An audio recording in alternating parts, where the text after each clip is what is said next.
what is the situation in Belmarsh now?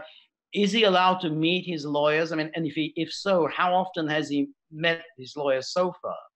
I believe I don't have any information on how many times he's met his lawyers.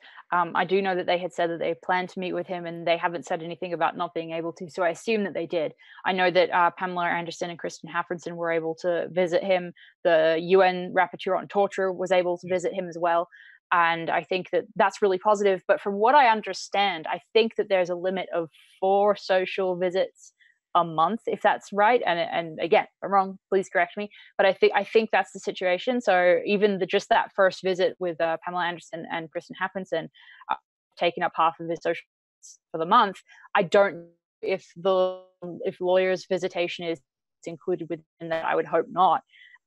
But yeah, obviously it is a different situation than the embassy. Although the embassy was terrible in its own way, he did have his lawyers were allowed access to him. And while they may still be allowed access to him in Belmarsh, they obviously can't just come in whenever they want.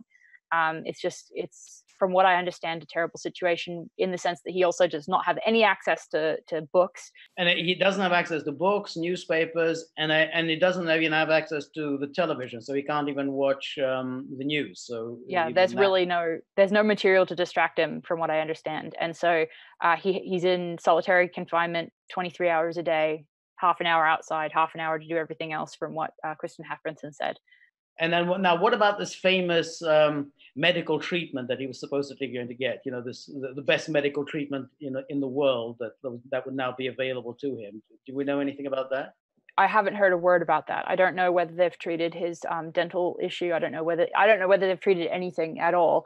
I don't expect that they would have, but I would hope so. But I don't think there's any way to trust them that they would do that. Yeah, no, I don't believe it for one moment.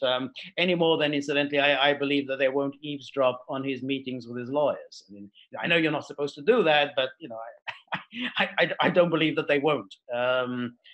National security concerns and so on. So I think that it's really, really necessary that people, again, challenge the UK Home Secretary, call him out on the fact that it's up to him as to whether Assange goes to the US, not up to Sweden.